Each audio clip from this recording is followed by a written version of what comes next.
आप जानते हैं दुनिया का सबसे बड़ा हथियार बनाने वाला देश और उसे एक्सपोर्ट करने वाला देश यूनाइटेड स्टेट्स है। ग्लोबल आर्म एक्सपोर्ट्स का 40 से 50% जो एक्सपोर्ट्स होते हैं वो यूएस करता है। डिफेंस इंडस्ट्री भी यूएस की सबसे बड़ी है और जिन कंपनीज जो डिफेंस इंडस्ट्री में जो कंपनीज है जिसमें सबसे बड़ा नाम आता है वो है लॉकहीड मार्टिन, फिर बोइंग। मैं ये चीजें इसलिए बता रहा हूं क्योंकि पहला कारण है कि अभी वॉर, मिडिल ईस्ट में वॉर चल रहा है।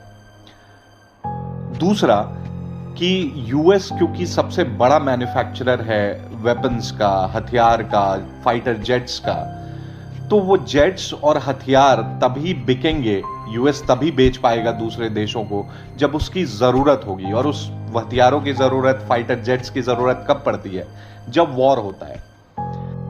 अब क्योंकि वेपन्स और फाइटर जेट्स की बात हो रही है तो बात करते हैं एक ऐसे वेपन की जिसे यूएस ने पूरी दुनिया को इस तरीके से दिखाया कि ये बहुत ही बेशकीमती, बहुत ही पावरफुल फाइटर जेट है जिसे बनाने में यूएस को 30 साल लग गए और उन 30 सालों में $400 अरब खर्च हुए इस फाइटर जेट को बनाने के लिए, जिसका नाम दिया गया F-35 lightning.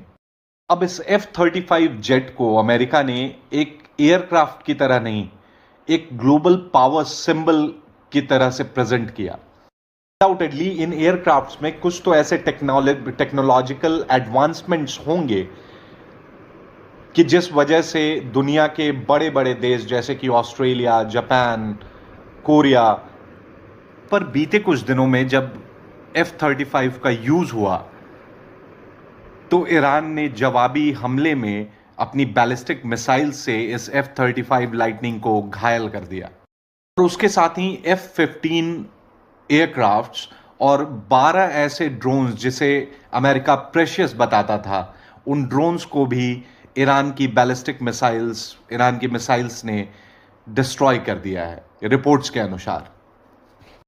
So the questions are being raised now by the countries who saw the F-35 Lightning II as the most advanced and powerful weapon are now rethinking over their decision.